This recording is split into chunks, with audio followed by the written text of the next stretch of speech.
নমস্কার। আজকে আমরা খুব গুরুত্বপূর্ণ কঠিন একটা বিষয় জানার চেষ্টা করব, ফুসফুস কি। এটা মেডিকেল সায়েন্সে ইউজ হয়, বায়োলজি সাবজেক্টের মধ্যে আসে। ফুসফুসের জন্য আমরা কিভাবে বেঁচে থাকতে পারি, আর স্মোক করা বা ধূমপান করার জন্য এই ফুসফুসে কি এফেক্ট করতে পারে বা আমাদের কি এফেক্ট করতে পারে, এই বিষয়গুলো আজকে ডিটেইলে জানার চেষ্টা করব। ধৈর্য ধরে ভিডিওটা দেখুন। ভিডিওটা শেষ পর্যন্ত দেখলে এই বিষয়টাও আপনার খুব সহজ বলে মনে হবে।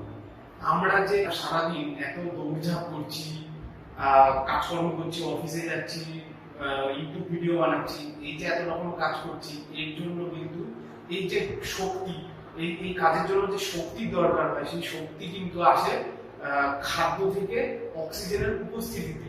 অক্সিজেনের দরকার হয়, তবেই খাদ্য থেকে কিন্তু এই শক্তিটা আমরা পেয়ে থাকি এবং রেগুলার কাজে এটাকে ইউজ করে থাকি।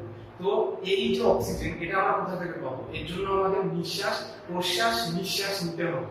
প্রশ্বাস মানে হলো যে অক্সিজেনকে আমরা বায়ুমণ্ডল থেকে কালেক্ট করছি, নিচ্ছি, টানছি, এবং শ্বাসনালীর মাধ্যমে এটা ভেতরে যাচ্ছে, আবার এখান থেকে বেরিয়ে এসে আবার কার্বন ডাই অক্সাইড বেরোচ্ছে। এটাকে বলা হচ্ছে নিঃশ্বাস।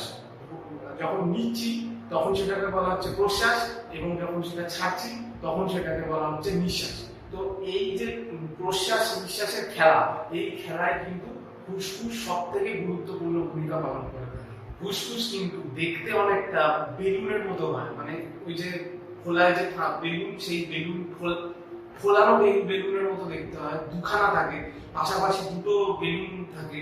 এটা কি মানে ফুসফুসকে দেখতে অনেকটা এরকম ধরনের হয়। এর মধ্যে ফুসফুসটা থাকে কোথায়? ফুসফুস থাকে হলো একদম আমাদের বুকের পুরোটা জুড়ে কিন্তু ফুসফুস থাকে। ডান দিকে বাদিকে দুদিকে কিন্তু ফুসফুস থাকে।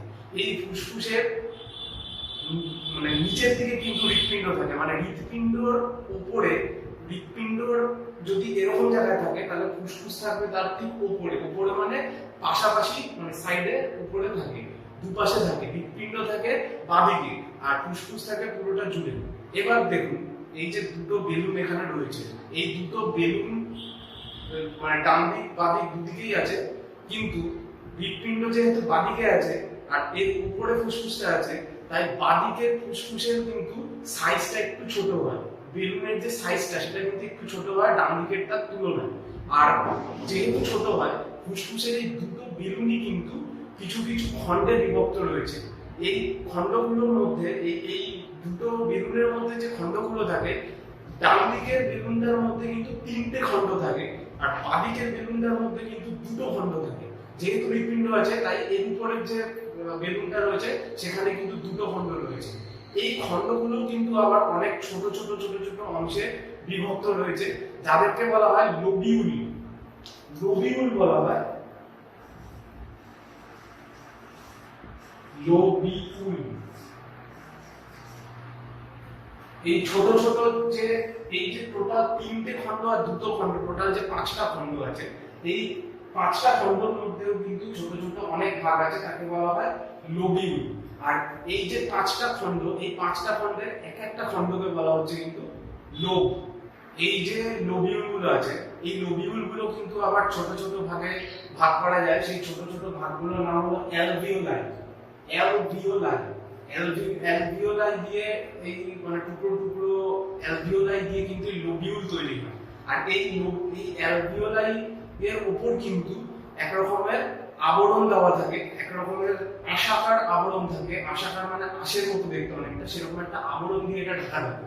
এই আবরণগুলো কিন্তু আবার বাইরের দিকে, মানে অ্যালভিওলাইয়ের উপরে আবরণটা থাকে, তার উপরে কিন্তু পুরো এই আবরণটার উপরে কিন্তু রক্ত জালিকা, মানে ছোট ছোট সূক্ষ্ম শিরা, এই শিরাগুলো কিন্তু পুরো এই আবরণের উপর ছড়িয়ে থাকে।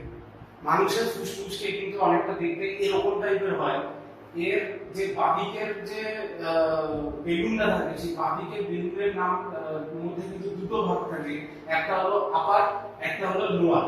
মানে বাদিকে যেহেতু হৃৎপিণ্ড থাকে, তাই এই বেলুনটার এই অংশের যে ফুসফুসের বেলুনটা রয়েছে, মানে হৃৎপিণ্ডের উপর যে বেলুনটা আছে, তার কিন্তু সাইজ ছোট হয়, সেই জন্য তার আপার আর লোয়ার লোব থাকে।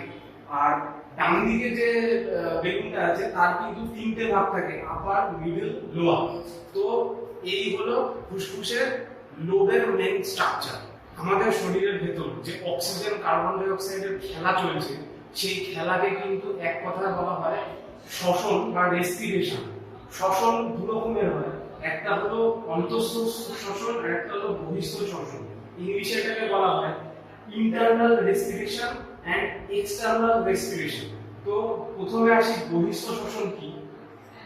আমরা এই যে বাইরে থেকে অক্সিজেনটা নিচ্ছি আর এই যে কার্বন ডাই অক্সাইডটা বার করছি, এর মাঝখানে যে টোটাল প্রসেসটা রয়েছে, যেমন অক্সিজেন আমরা যখন নিই তখন সেটা শ্বাসনালীর মাধ্যমে গিয়ে আমাদের কিন্তু ফুসফুসে প্রবেশ করে এবং ফুসফুসে বায়ুথলির মাধ্যমে রক্তজালিকার মাধ্যমে, যেগুলো আমি বললাম বায়ুথলি থেকে রক্তজালিকা যেমন একসাথে অ্যাটাচ থাকে, সেই বায়ুথলি থেকে রক্তজালিকা হয়ে কিন্তু হৃৎপিণ্ডে যায় এবং হৃৎপিণ্ডে দিয়ে তারপর সেটা সারা শরীরে চলে যায় এবং সেই শরীরে যা কাজকর্ম অক্সিজেনের যে কাজ আছে কোষে কোষে যাওয়া এবং সেই কোষে গিয়ে সেটা জারিত করা, সেই কোষের ভিতর এনার্জি তৈরি করা, এই যে প্রসেসটা, অথবা এর উল্টোটা, ওই এনার্জি থেকে প্রডিউস হওয়া, ওই এনার্জি থেকে নির্গত হওয়া, কোষ থেকে কোষে যে এনার্জি আছে সেখান থেকে নির্গত হওয়া কার্বন ডাই অক্সাইড একইভাবে শিরার মাধ্যমে হৃৎপিণ্ডে এসে সেখান থেকে আবার কিন্তু রক্তজালিকা হয়ে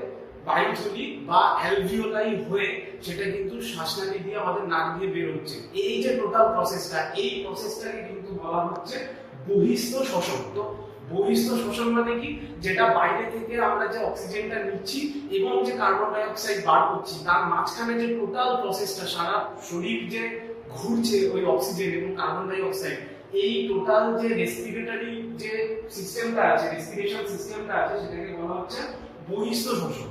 আর অন্তঃস্থ শ্বসন কি?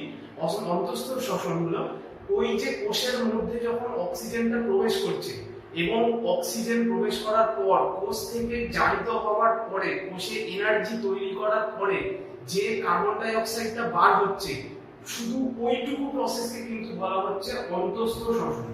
মানে এই রেসপিরেশন সিস্টেমটাই যখন কোষের ভেতর হচ্ছে এবং কোষের ওই পার্টটায় যখন হচ্ছে, তখন সেটাকে কিন্তু বলা হচ্ছে অন্তঃস্থ শ্বসন।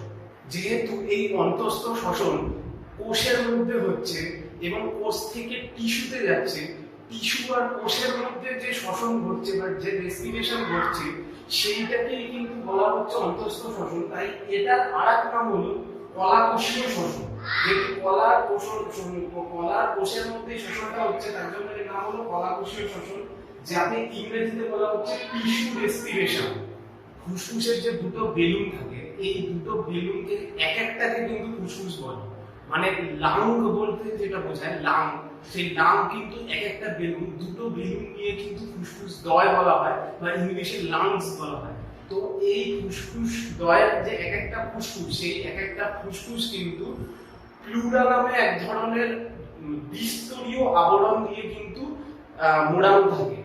প্লুরা, এটা কিন্তু পরীক্ষায় খুব আছে যে প্লুরা কি, তখন কিন্তু এইটা লাগবে যে প্লুরা হলো একটা দ্বিস্তরীয় পর্দার মতো, মানে যেটা দুখানা স্তর আছে, সেই দুখানা স্তরের একটা মোটা পর্দা, যেটা দিয়ে এই এক একটা ফুসফুস কিন্তু ঢাকা থাকে। এর যে নিচের যে অংশটা, মানে যেটা ফুসফুসের সিলিং এ থাকে, মানে ফুসফুসের ভেতর যদি আপনি ঢুকে যান তাহলে সিলিং এ যে স্তরটা প্লুরাল থাকে সেটাকে কিন্তু বলা হয় ভিসেরাল প্লুরা। ভিসেরাল প্লুরা বলা হয়ে থাকে।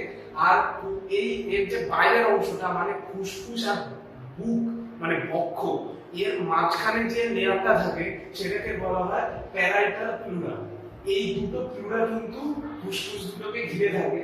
এর মাঝখানে একটা লিকুইড থাকে, এই দুটো প্লুরার মাঝখানে কিন্তু একটা লিকুইড দিয়ে মোড়ানো থাকে, সেই লিকুইডটাকে কিন্তু বলা হয় প্লুরাল তরল, প্লুরাল লিকুইড। তো এই হচ্ছে প্লুরা, যেটা অ্যাকচুয়ালি বাইরের কোনো আঘাত থেকে কিন্তু ফুসফুসকে রক্ষা করে। যদি কোথাও ধরুন আপনি রাস্তা দিয়ে যাচ্ছেন, কেউ কনুই মেরে দিল, তো কনুই মারলে কিন্তু আপনার ফুসফুসে এসে লাগবে, যাতে ফুসফুস যাতে আঘাতপ্রাপ্ত না হয় তার জন্য কিন্তু এই প্লুরা তৈরি হয়েছে। প্লুরার আরেকটা কাজ কিন্তু ফুসফুসকে ফোলানো, মানে এই যে আমরা যখন নিঃশ্বাস নিচ্ছি তখন কিন্তু ফুসফুসটা সংকুচিত হয়ে যায়, আর যখন নিঃশ্বাস ছাড়ছি তখন কিন্তু ফুসফুসটা আবার বড় হয়ে যায়। তো এই যে সংকুচন প্রসারণ, তো এই যে জিনিসটা হচ্ছে সেটা কিন্তু এই প্লুরা এটাকে করতে সাহায্য করে। একজন প্রাপ্তবয়স্ক লোক কিন্তু ফুসফুসের মধ্যে 5.5 থেকে 6 লিটার বায়ু ধরে রাখতে পারে। মানে ফুসফুসের দুখানা যে ফুসফুস আছে এই দুটো ফুসফুসের মধ্যে কিন্তু 5.5 থেকে 6 লিটার বায়ু থাকে। একটা লোকের যখন করোনা হয়, করোনার যে ভাইরাস আছে সেই ভাইরাস কিন্তু ভেতরে নাকের ভেতর দিয়ে গিয়ে ফুসফুসে এফেক্ট করে। কিরকম এফেক্ট করে না, ফুসফুসের মধ্যে কিন্তু জল জমিয়ে দেয়, ফুসফুসের মধ্যে জল জমিয়ে দেয় এবং আরো অনেক রকমের তরল কিন্তু জমিয়ে দেয়। এর ফলে কি হয়, আমরা যে অক্সিজেনটা নিচ্ছি সেই অক্সিজেন কিন্তু আমাদের এখান থেকে মানে নাক দিয়ে গিয়ে কিন্তু ফুসফুসের রক্তজালিকার মধ্যে ছড়াতে পারে না। যে রক্তজালিকার কথা আমি বললাম যে বায়ুথলি থেকে রক্তজালিকায় অক্সিজেন যায়, আবার কার্বন ডাই অক্সাইড রক্তজালিকা থেকে বায়ুথলিতে আসে, এই প্রসেসটাকে কিন্তু বন্ধ করে দেয় করোনা ভাইরাস। সেই জন্য তার এফেক্ট হিসাবে সিনড্রোম হিসাবে কিন্তু শ্বাসকষ্ট দেখা যায়। তো এই হলো করোনার এফেক্ট। তো বিনীত অনুরোধ সবার কাছে যে মাস্ক পরুন, মাস্ক ছাড়া বাইরে বেরোবেন না, স্যানিটাইজার রাখুন যাতে এই ভাইরাস আপনার ফুসফুসের ভিতর জল না জমাতে পারে। ধূমপান হলো এমন একটা জিনিস যেটা মানুষকে মানসিকভাবে হয়তো শান্তি দেয়। কেউ কেউ বলে যে আমরা ধূমপান করলে মানসিকভাবে শান্তি পাই, কিন্তু এটা মানসিক এবং শারীরিক, সব থেকে বেশি শারীরিক এফেক্ট কিন্তু পড়ে এবং এই এফেক্ট কিন্তু ডিরেক্টলি আমাদের ফুসফুসের উপর পড়ে। স্মোকিং কিন্তু দু রকমের হয়ে থাকে, একটা হলো সক্রিয় স্মোকিং মানে সক্রিয় ধূমপান বা অ্যাক্টিভ স্মোকিং, আর একটা হলো নিষ্ক্রিয় ধূমপান বা প্যাসিভ স্মোকিং। সক্রিয় ধূমপানে কি হয় যে না, একটা লোক সে সিগারেট খাচ্ছে, তার ধোঁয়াটা সে ডাইরেক্ট তার নাক শ্বাসনালী দিয়ে সে ফুসফুসে কনজিউম করছে এবং ফুসফুসে গিয়ে সেই ধোঁয়াটা জমছে এবং সে সেই ধোঁয়াটা আবার তার নিঃশ্বাসের মাধ্যমে ফুসফুস থেকে বার করে দিচ্ছে বাইরে। তো এটা হলো সক্রিয় ধূমপান। এর জন্য কি হয় না, ধূমপান বলতে যেটা বোঝায় মেইনলি সিগারেট, সেই সিগারেটের কিন্তু ভেতর 33 রকমের কম্পোনেন্ট কিন্তু পাওয়া গেছে, আরো বেশি পাওয়া গেছে। বেসিক 33 রকমের কম্পোনেন্ট কিন্তু রাসায়নিক কিন্তু রয়েছে, যার মধ্যে সব থেকে খারাপ হলো নিকোটিন। সেই নিকোটিন কিন্তু জমা হচ্ছে এবং বিভিন্ন রকম ফুসফুসের, সব থেকে বেশি ফুসফুসের ক্যান্সার হওয়ার জন্য যে কম্পোনেন্টটা ইউজ করা হয়, মানে আপনি যদি চান যে কাউকে ক্যান্সার বাঁধাবেন তাহলে আপনি ইনজেকশন পুশ করে নিকোটিন পুশ করতে পারেন, তাহলে কিন্তু তার ক্যান্সার হয়ে যাবে। তাহলে আপনি ভাবুন, আপনারা যে রোজ রোজ অনেকেই, সবাই নয় অনেকেই কিন্তু ধূমপান করছেন এবং নিকোটিন ডাইরেক্টলি নিচ্ছেন, বিষ নিচ্ছেন, এর ফলে কিন্তু আপনার কিন্তু ক্যান্সার হওয়ার চান্সেস অনেক বেড়ে যায়। এবার হলো প্যাসিভ স্মোকিং বা নিষ্ক্রিয় ধূমপান। নিষ্ক্রিয় ধূমপান কিন্তু আরো খারাপ।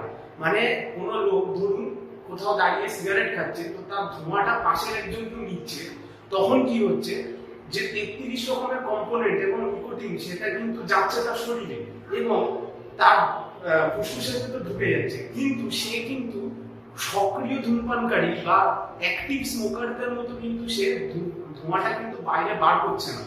নিষ্ক্রিয় ধূমপানকারীর ফুসফুসে কিন্তু সেই ধোঁয়াটা জমে থাকছে, এর জন্য আরো বেশি ক্ষত সৃষ্টি করছে ফুসফুসের মধ্যে এবং ফুসফুসকে আরো বেশি ড্যামেজ করছে। তাহলে এবার বোঝা গেল যে সক্রিয় ধূমপান কি, নিষ্ক্রিয় ধূমপান কি এবং সক্রিয় ধূমপানের কি এফেক্ট আর নিষ্ক্রিয় ধূমপানের কি এফেক্ট। যদি কোথাও নিষ্ক্রিয় ধূমপান আপনার যদি পাশে কেউ দাঁড়িয়ে সিগারেট খায় আর আপনি যদি না খেয়ে থাকেন, তাহলে তাকে কিন্তু আপনি যে বলবেন যে খানিকটা দূরে সরে যেতে, কারণ এই নিষ্ক্রিয় ধূমপান কিন্তু সক্রিয় ধূমপানের থেকেও বেশি ক্ষতি করে।